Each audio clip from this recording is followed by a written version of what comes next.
Donald Trump and Democratic nominee Joe Biden, they've travelled to Minnesota today. The contested state begins early voting. We just saw that package about the polls. Before we get to the early voting, what do you think in terms of the polls? Can we trust them? It's very interesting. If you look at the national poll, Biden is about 7.5 points ahead of Trump. But in the state polls, the swing states that are the key states to giving the Electoral College victory to either one, it goes between 3 and 7% advantage for Biden. In states like Ohio and Iowa, those two states, President Trump is actually winning by 2% or 0.5%. But Biden's ahead in most of those swing states, and that's the key right there. So the polls can change. They're only a snapshot in time. We have to keep our eye on what's going on and the developments of all these other things going on with the vaccine and the fires in California. All these things going on in the economy will have an impact on the polls as they go along.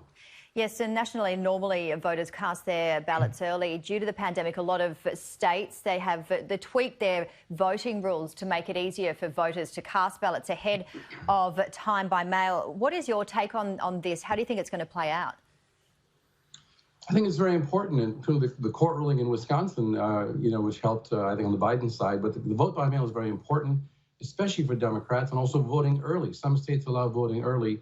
And that would be more important because people don't really want to go to the polls during the coronavirus pandemic and get infected. Many Democrats don't want to do that. It's interesting that the majority of Republican voters and Trump voters are going to vote in the polls, but the majority of voters who are for Biden are going to vote by mail or vote early. So it'll have a differential effect, and I think it's going to open things up a lot more in this case. Yes, and I was hearing this morning as well, in Virginia, for example, you don't need your ID to vote. Yeah, that was a big help for mostly Democratic voters because many of them don't have, some of them don't have the actual photo IDs. Some of them are older, some of them are in rural areas, in low-income areas. They got the photo ID, they don't have one.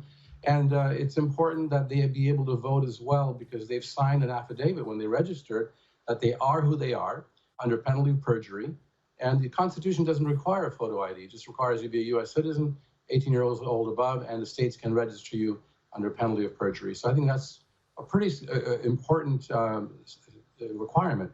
So we'll have to see. This is going to help actually in Virginia, the Virginia ruling actually.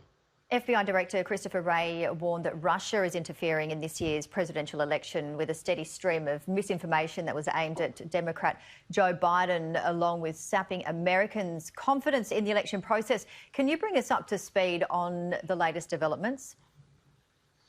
Yes, I think that what they're suspecting of is that more of on the social media that Russia could put in ads and have people with certain accounts that they put in there in order to mislead the public or sow divisions among the Democratic coalition with certain claims about different groups. So that's more of a soft-selling interference as opposed to actually trying to hack voting machines, things like that.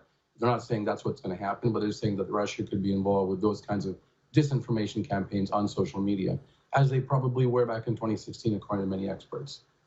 Plenty of debate this week about when a vaccine will be developed. Let's take a listen to what US President Donald Trump just had to say just recently.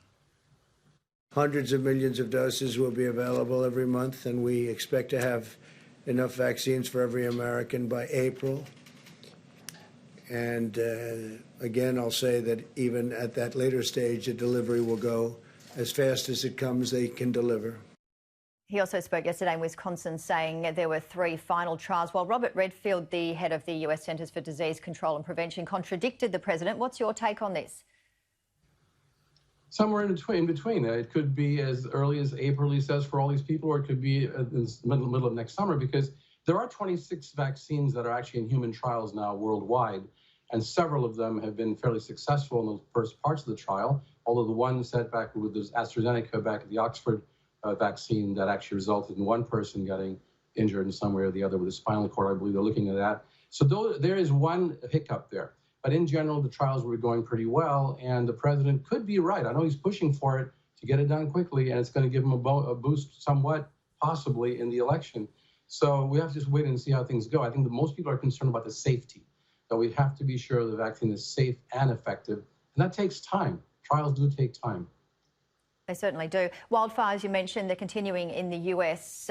Record heat, drought conditions, smoke reaching as far as Europe and also wrapping around ex-Hurricane Paulette in the Pacific. What are you hearing in terms of limited resources and poor air quality? Well, I'm living in it. I'm right here in California, and we're getting our skies completely flooded with ash and smoke, and it's horrendous. Our cars are covered with this smoke, ash, and people's lungs are being affected. And I believe this definitely has to do mostly with climate change, with global warming.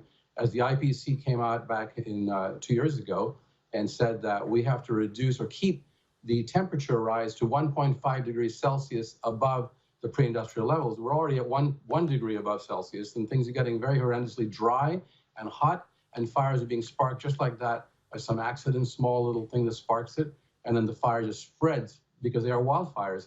And this has been the biggest wildfire season and the biggest amount of devastation in California, Oregon, and Washington, the western states.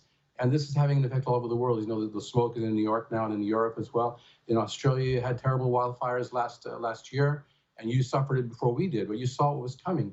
Thousands of species of animals being killed.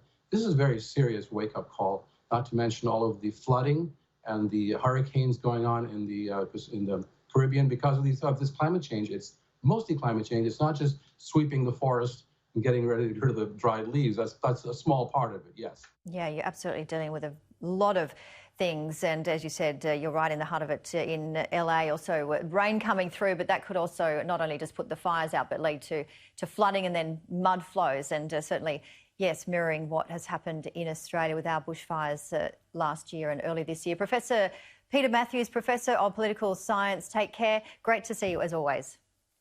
Always. Thank you, Jamie.